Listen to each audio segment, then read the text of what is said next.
The Honest Money podcast is brought to you by Prescient Investment Management. We consider everything to give you the advantage. It's the future of investing. Prescient Investment Management is an authorized FSP. Welcome to Honest Money. We're talking about fear today, living in fear. And fear has a massive impact on the way we deal with our money, and the way that we spend, the way that we earn, the way that we invest, and sometimes the way we change everything. The way we sell up and get back in again. And the fear and greed cycle in the world of investments, very specifically, is rather well known already. But fear has such a big impact on every aspect of our money lives that I thought it was key that we talk about it today and help people kind of look at this and realize if they might be affected by fear. And I say if, it's probably when, because it's going to impact all of us at some stages of our lives. Some people just feel that impact a lot more than others. And definitely this is not my sole area of expertise. I can't claim to be the person that knows all of this stuff very well. So I'm thrilled to have Dr. Marc Rogatschnig. Marc is the co-author of my most recent book, Small Changes for Big Results. It's on the screen now if you're watching. For those of you that are listening, it's a book you've probably heard me talk about before. Marc, thanks so much for joining me again. I really appreciate your time. I thought before we kick off and get into the topic, perhaps you could just give our listeners a little bit of insight into Marc Rogatschnig and why this is such a key point for you. Thanks, Warren. So yes, I'm a clinical psychologist and a consulting psychologist, and to be honest, working with emotion and working with the impact that emotion has on the quality of our thinking and the quality of our behavior has just been a fascination of mine, probably since I was a teen. The understanding what happens to people, how they behave, why they behave the way they do has always been of a real fascination to me. And for a long time working in psychiatry, it was very difficult for me to make the clear links, because in psychiatry, oftentimes the way people are thinking is incredibly compromised. You don't always know what's actually happening beneath the surface. And so my work with more functional, healthier people in organizations and elsewhere is absolutely enhanced, or I suppose given much more focus to underlying elements such as fear, and what they do every single day to us, and how they affect the way that we think, the kinds of decisions we make, the judgment calls we make, and then of course how that looks in our behavior. So I would say if I work on anything every single day, it would be helping people navigate their relationship with fear. And maybe it's useful to say fear sometimes sounds like such an extreme word. Fear is probably at the far end of the spectrum. But what we're also talking about, Warren, here is like just anxiety, uncertainty, feeling insecure, feeling unsafe, having doubts. Those are all building blocks towards ultimately full-blown fear. But they are part of the human experience. They are part of what our evolution. It's the reason we have survived as a species. It's never going to go away. But what we do want to do is understand how we can stop it from influencing us in ways that are not good for us or negative for us and others, and rather work with it in a way and manage it in a way that we have better outcomes. So a bit of a long intro, but it's certainly, this is the work I do almost on a daily basis. And I think, from my observation with people around money is it's something that I notice, as you say, it could just be a fairly low level of anxiety. Someone reads a news headline or listens to something on the radio, or their friends tell them about something, and it creates a little bit of concern. And I guess levels of emotion are important here, because a low level of emotion, it's probably a bit more easy to deal with than an extreme level of emotion. And I love your comment about survival. I mean, when we were kind of, 50, 60,000 years ago, running around on the savannah, having very attuned levels of fear was a very good thing because it helped you avoid getting eaten by a lion. Unfortunately, when you deal in the world of investments and money, you need to disengage that part of your brain. And I'm saying that as if it's just a gear change and it's a flick of a switch. It's definitely not. But you need to find a way to start using the more rational part of your brain, because unfortunately that fear impulse and the opposite of that, the greed impulse in some instances when we're talking about money, those two are very powerful and almost completely override our ability to stop and think rationally and to make very long-term decisions. And so for me, that's been a key in the world of money, is helping to try and find a way for people to reduce their levels of excitement. If they're, really excited about the latest fad in the world of investments and they want to jump in, boots and all, and sell the house and borrow money and do all those things, to the other end of the spectrum, which I think is a lot more prevalent, especially in very uncertain, very volatile times, is these underlying levels of fear.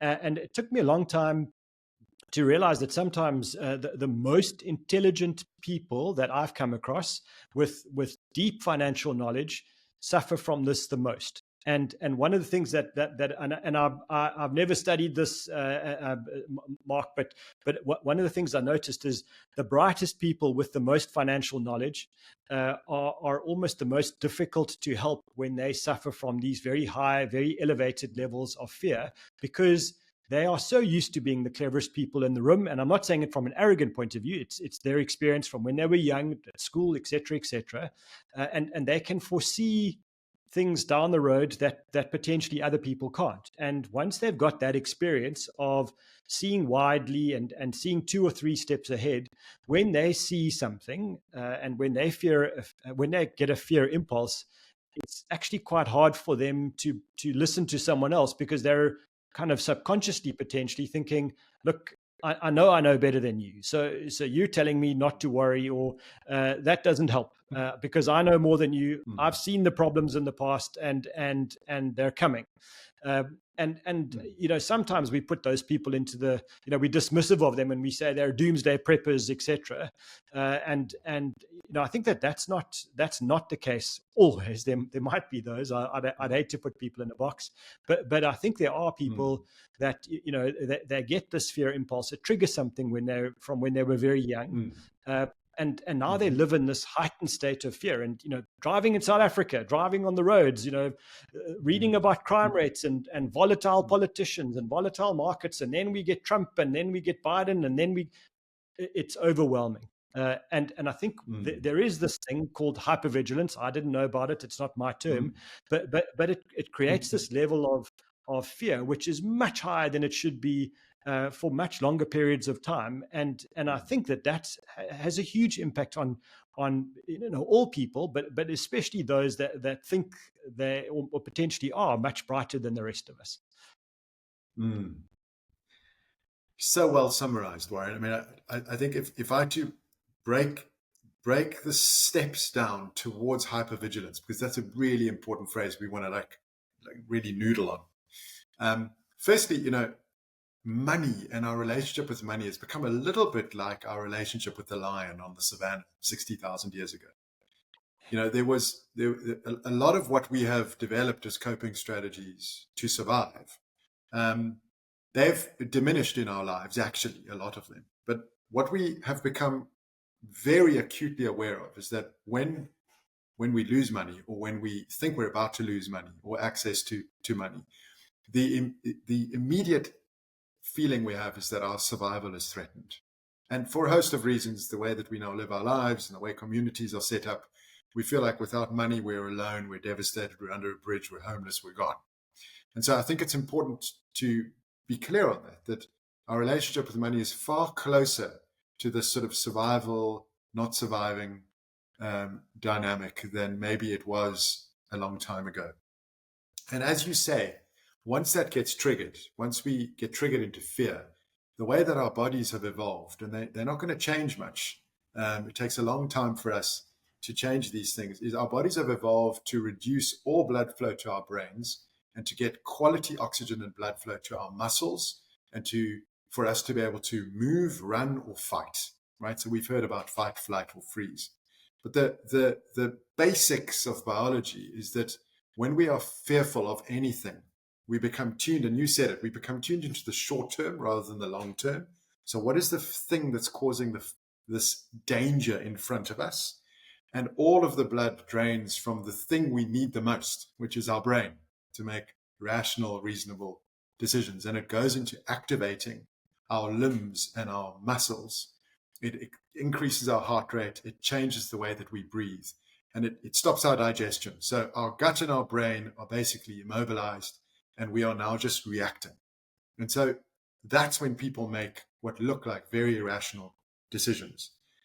What also then gets triggered is this very powerful survival technique called hypervigilance, which means we become overly vigilant to any signals in our environment that this danger that we think is there or is in front of us is true. And I love the point about smart people sometimes are the most difficult to convince that, maybe the fears aren't as real as they think, or that there's an alternative storyline here. Because what you'll find often is what hypervigilance does is it starts to throw at people all the evidence that they are looking for to prove that their reason for fearing something is true. And it's all designed to protect us. It's to go, listen, Mark, things are dangerous out here. You better start looking broader, wider, and you need to tune all your senses into picking up any signals, even a small word or sign from a person here, or a data point from that newspaper, because they're all going to build a picture for you of just how ever-present this danger is. And of course, smarter, better read people are more likely to access more of that evidence. And so they become almost like resolute, like this is now the truth. But it's off this irrational foundation. And when you challenge people, you say, but many aspects of this are irrational. They will rightfully say to you, but it's not. Like, these things are happening. The crime rates are real. We have these politicians who are in power. So aspects of what they're pulling on, in fact, are true. And all the evidence that they're using to prove their state of fear is legitimate, yes, it's often all true, all of it. But the difference is they haven't allowed in alternative information. So any information that does not suit their desire to prove that they are in danger, they don't see, or they ignore. Their brains often don't even allow it into their consciousness. So what happens is they become very limited in the counterbalancing arguments. And so you find people get triggered and they just go through this very fast process, and then in the end get stuck in the dead end of all the reasons why they need to make some big decision that's going to alleviate the fear. When actually your role in the work you've done, and you've shared this many times with me, is to expand their perspective and to see much more of the true, fuller picture, and then to work with them very slowly when they are not in a state of fear, when their brains are more active and the blood and the oxygen are heading there, to then think through what are the alternatives and what is more important and where do we go next. So it's about like arresting that hypervigilant state, which is a very normal human and highly evolved, actually, fast process. It's like, pause, let's redo this. I mean, you've had many examples of this. Yeah, and thank goodness we have it, because that means we managed to survive the savannah and get into houses and Exactly. and get from there. So we're not we should be grateful for that impulse, but need to make sure that we use it correctly, and much less than we tend to do at the moment. And I think it, just when I look at this, it drives people to from the outside sometimes make some really bad decisions. I mean, just when you look at it objectively and you say, well, this person sold their house, in COVID, and moved into a 2-bedroom apartment with their 6-person family, and sold their house at incredible loss because they thought the whole system would end. They thought that the pandemic would be the beginning of the end of the system, and that sounds like a really dumb idea when you look back a few years down the road, but in the moment, there was a chance that the system could end. There was a chance that things couldn't work out, and that happens again and again and again when you lead up to very big elections and the politicians are saying radical things. You find people making big decisions, immigrating at the last moment, or again selling out their investments to move to cash because the world's going to end. They've become convinced that that's the almost the only outcome, or it's the most probable outcome. And for me, I know that because I have to read a lot and I have to, consume a lot of news. I don't like doing it, but I have to for my career. That fear impulse is being triggered all the time because, unfortunately, the media engine is very good at doing that, at triggering the fear impulse. The headlines are designed to draw my attention, and it's not the best headlines for drawing attention are not, "Hey, everything's okay today."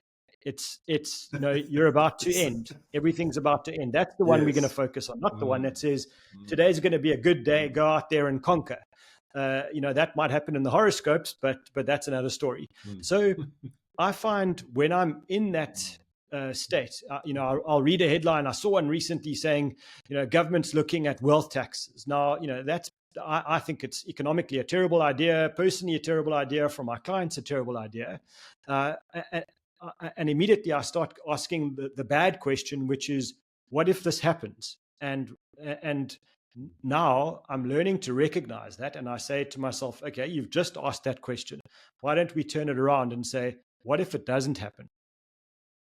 And for me, I'm not saying it works every single time, but it's quite a nice way to stop myself and come up with a very good set of arguments using the same kind of brain that I've got to answer the what if questions. Now I've got to answer what if they don't, what if it doesn't happen. And it's a trick I learned from Charlie Munger, who was Warren Buffett's business partner. And when he had a problem that he couldn't solve, he would talk about inverting the problem. And so I think that it for me, I'm not saying it works for everybody, but I think, number one, realizing that you're asking this question, the what if this happens, the bad thing. Okay, what happens if it happens? Just being aware that you've asked yourself that question, that you're now dealing with that, is an important step. The coping mechanism or the tool, let's not say coping mechanism, the tool that you use to do something different is key. For me specifically, it's number one, realizing that, because now what happens is the 5-year-old Warren wakes up and goes, oh no, this is terrible. I've got fear, and all of these things kick in. What then has to happen is the 50-year-old or nearly 50-year-old, I'm not going to advance my age here, the nearly 50-year-old Warren has to talk to the 5-year-old Warren to say, hang on, you've dealt with quite a bit in your life and you're still here. So maybe you're not bad at solving problems when they arise, but let's look at this the other way around. What if it doesn't happen? And for me, that tends to kind of de-escalate the emotion somewhat. And then what I know is I need to stop reading. I need to put that stuff down and go and read a good novel, or go and do something else. Go for a run. Go and have some quality time with my dog. Because my dog really doesn't care about tomorrow. She just wants some attention right now, and that changes the whole game for me. But are there other ways of dealing with this? Well, Warren, I think you've identified really some very powerful, very practical techniques. I think I would maybe add another question that you could ask. Sometimes when people are fearful, what they're really thinking about is like, what is the worst thing that's going to happen next, right? So they go to the worst case. We call it catastrophizing. What's the worst thing that could happen next? What's going to happen next that's really bad for me is really what a question that they're asking. And similar to your reframe, it's to ask the question, well, what's the best thing that could happen if this were to transpire? It's just to, take a little bit of that negative energy out of it. But sometimes that's not enough. Simply asking yourself that question is enough. I think changing the way that you allow yourself to be triggered, which is partly what you've described, make sure that you aren't constantly facing the news machine or facing people, for example, that you just know they're people in your lives. They've just got nothing positive ever to say. There's always something negative. They actually get quite a kick out of sucking energy from the people around them, and they use negativity and cynicism to do that. Like, just stop spending time with those people. Stop following them on social media. I mean, make those choices, and I can promise you, you will feel your mood shift slightly just by not allowing those things and those people into your lives. I think the other option that you have is actually to face your fear. So one of the unusual characteristics of fear is that in order to overcome your fear, you've got to face it.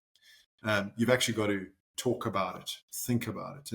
And so when people start getting into this frenzy, this hypervigilant state where everything looks like it's about to kind of kill them, what you want to get them to do is to identify what is it that you're most scared of? What is it actually? And keep probing that fear until the person has named it, identified it, and usually the rational brain starts to recognize that what this person themselves is describing is actually not something that they need to be fearful of anymore. You know, the just talking about it and identifying it and naming it and explaining it gives people's brain a chance to build a picture of something that looks a lot more benign than dangerous. And so we find ourselves calming down with it. So I always find, to your point as well, be as broad and comprehensive in your inputs as possible. So if you always listen to one kind of news, just listen to another type of news, just to give you a different perspective. That sometimes can help. And then the other is just dive into, what is it really that I'm scared of? And it might be that your parents lost everything at some point in their lives, and it didn't look like they saw what was coming, and they made a few bad decisions, and you feel like all the indicators are that this could be happening to you again. So we'll go to that, speak about that, understand what actually happened to your parents. And you might find that there weren't these unknowns, that there were lots of really bad decisions that were made, or whatever the circumstances were, that you haven't made. And so you begin to detach yourself from this thing that happened that's now driving this fear and saying, hang on, different time, different period, different age, totally different context. This is not something I need to be scared of anymore. And then you de-escalate, you step back off it. So again, speak to someone is really helpful. Somebody you trust, somebody that's wise, somebody that can slow you down, somebody that can get you off your sort of sensory overload, and just give you a chance to communicate what it is that's going on in your head. And once you capture it, it's no longer usually as destabilizing. I think it's such a power point. If you stop the inflow of noise, and I think that's the important point, noise into your life, it's amazing how much better life is. And I tell people all the time that if you don't have to read or watch or listen to the news, don't. The news is not designed to help you. The news is designed to stimulate that fear part of your brain, as much as the social media platforms are designed to kind of enact bad behavior. I think the news is very good at doing that as well. And I always think you will find out from your wider circles the things you really need to know about. You don't need to track the news on your phone daily, weekly, or even monthly to know what's really important in life. And one of the things that you can do is when you get that piece of news or noise that comes through, ask yourself, will this really matter in a year's time? And the stock market's expensive, or it's cheap, or whatever. A company published good or bad results in a year's time. Will this really matter? If the answer is no, discount it. But gee, I think the point about getting rid of the people in your lives that stimulate you in a bad way, and the WhatsApp groups and the news machine. If you can cut that out, I think number one, you're very lucky. I wish I could do that. I can't, just because of my job. But number two, life becomes much better. And I think finding someone that is sensible, that's not in your environment, is also important, because they're on the outside and they help you gain some perspective. And I think if you like information and you like to learn, then read books. Books are somewhat timeless, and you get to understand principles about things and deeper analysis, rather than what happened in the last 30 seconds and what might happen in the next 30 seconds. That's not news. That's not analysis or information. That's called noise, and it has no value. I can assure you, it's just destructive.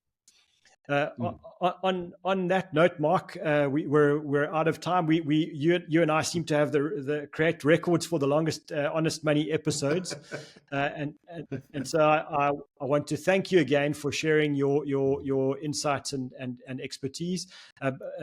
Dr. Marc Rogatschnig is the co-author of Small Changes for Big Results, and I really appreciate your time again. Thank you, Warren. The Honest Money podcast is brought to you by Prescient Investment Management. We consider everything to give you the advantage. It's the future of investing. Prescient Investment Management is an authorized FSP.